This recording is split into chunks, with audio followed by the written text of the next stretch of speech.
So, what's good, people? It's gonna be my first car video. Don't mind my lips, man. I got some weird stuff going on my lips. But it's gonna be my first car video. Yeah, your boy's in the cars now. I know it's been like 8 years since I posted a video. But keep it short and simple. Today's video is gonna be 5 things that I hate and 5 things that I love about my Nissan Maxima. Okay, I'm sorry if you guys hear a little bit of disappointment in my voice because I just filmed an entire video on mute. So a bunch of trash just flew out that trash can. So we're gonna have to refilm the entire video, but start off with number 1 with this car. It would have to be the lack of aftermarket supply. This car has no body kit. It's nothing. The Nissan Maxima is a piece of shit in the car world that doesn't deserve anything, is what I'm hearing. The only thing we have is headlights. Okay, that's all we have. Anything else is universal. Everything else is universal. You know, we don't get anything. I think we get Apple CarPlay stereos, but every car gets that. So yeah, this car has no aftermarket supply at all. And you know, I understand why, because if you're gonna manufacture items, you want it to be items that people have a lot of, you know, and people are building a lot of. And not a lot of people are building Nissan Maximas. And well, I don't blame you unless you have the money. So yeah. Number 2, I'm gonna pop back in this car. The interior. The interior is outdated. It's a 2011, right? Actually, for the 2011, this might have been a very luxurious and advanced car for the time being, but we're a little bit ahead of that now. But it's not even the fact that it's outdated, it's the fact that it's damaged. So the car came with, I can't tell if that's a burn. It would make sense because it's right next to the AC and something might have caught on fire. What the fuck are you talking about? The cluster is pretty outdated. It doesn't work correctly.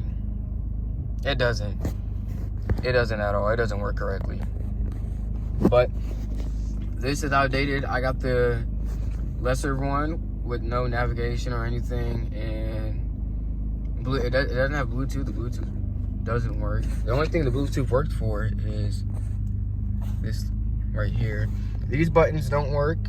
They work when they want to work sometimes, I guess. This is the most annoying part. So as you can see, I put this red liner in everywhere, and I was gonna put it up here too, but this material, you see how it cracks, you can't fix it, you can't replace it, or you can only replace it because if you dig in, it stays like that forever. So there's all types of stuff up here, and it's just stuck like that forever. But outside of that, the interior is pretty good. The back seat's wonderful. But yeah, it's not the best. But I mean, hey, you're a car guy. Do you give a damn about the interior? No. No, you do not. You didn't buy the car. You can say, ooh, look at my 12-inch touchscreen. No, you bought the car so you could.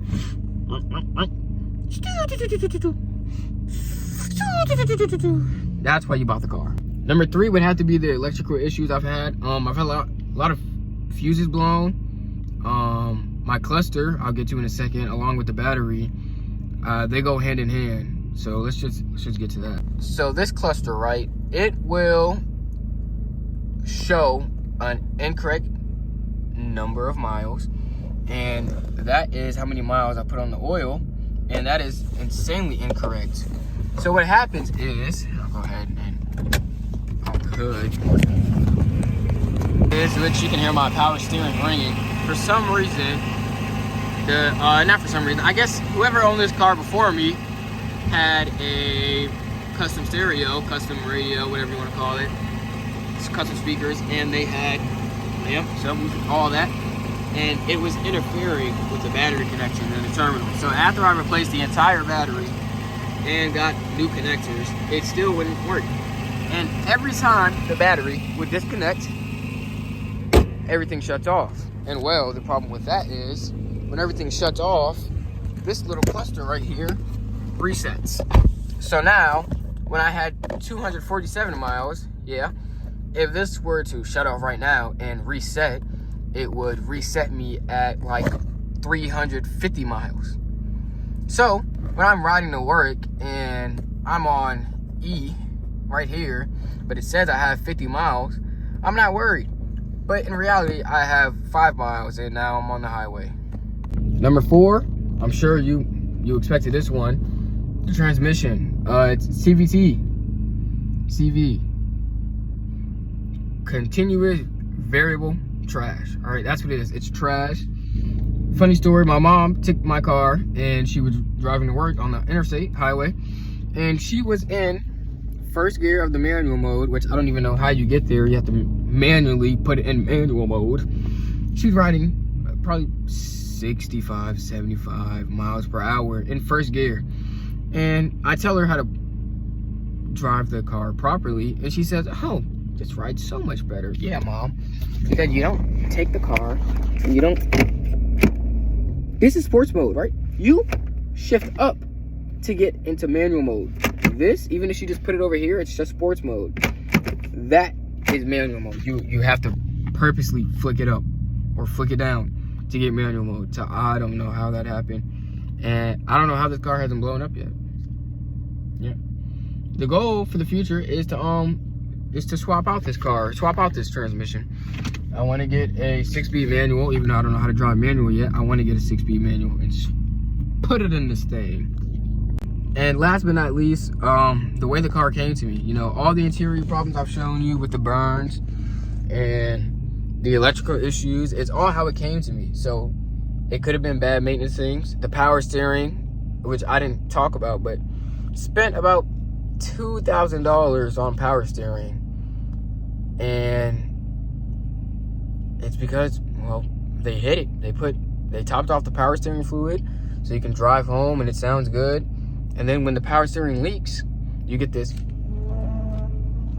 And you're like, what the hell is that?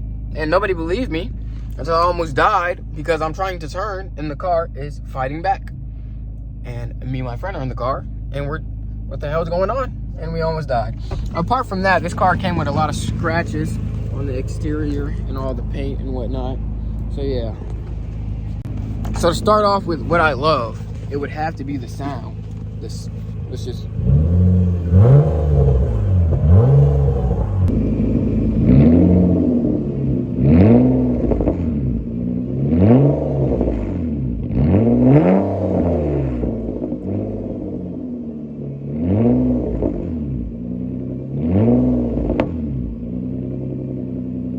So it is just straight piped. It's just straight piped.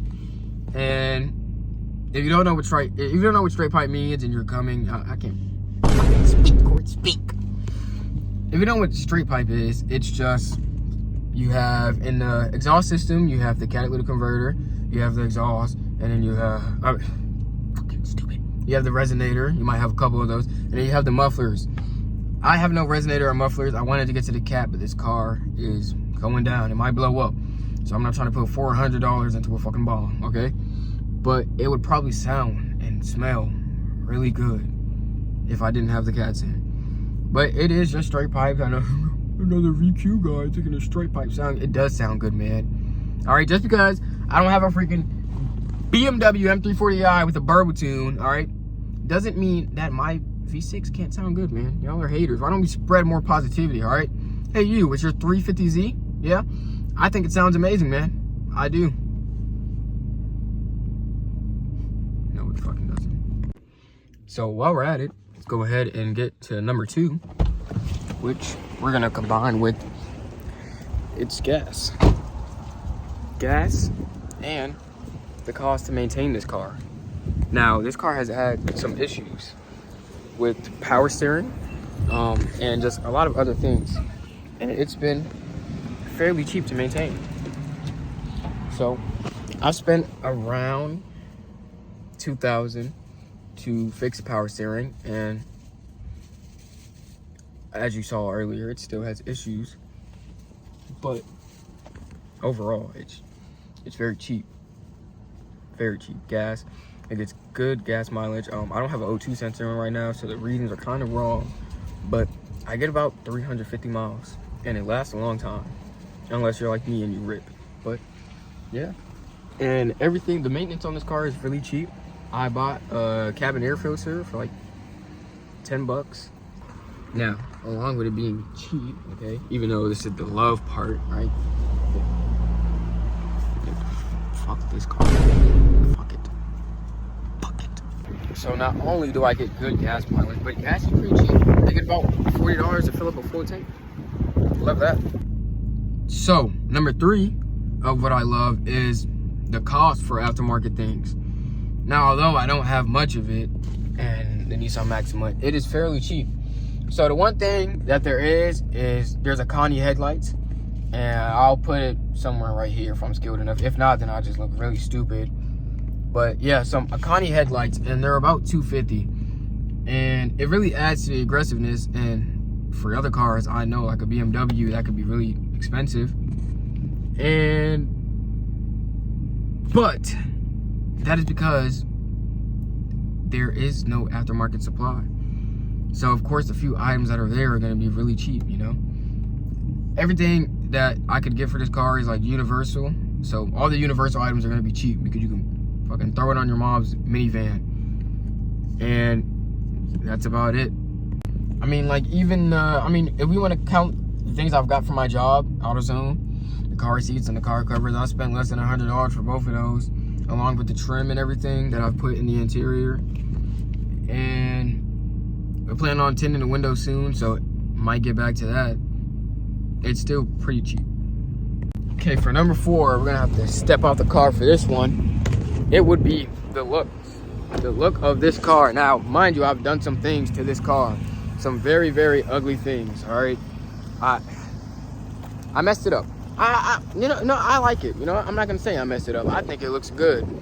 But to other people, I messed it up. And I'll show you in a second. That would be the look of this car. Now, I think it looks good. The spoiler's great. It came with silver wheels, silver trim, and I spray painted everything. I spray painted the wheels, the hood, the fenders, the grill, and I believe that once I get some new headlights, if I do that this car would look very nice. I don't think it looks bad, and I think if you lowered it, put some wheel spacers on it, it would look beautiful.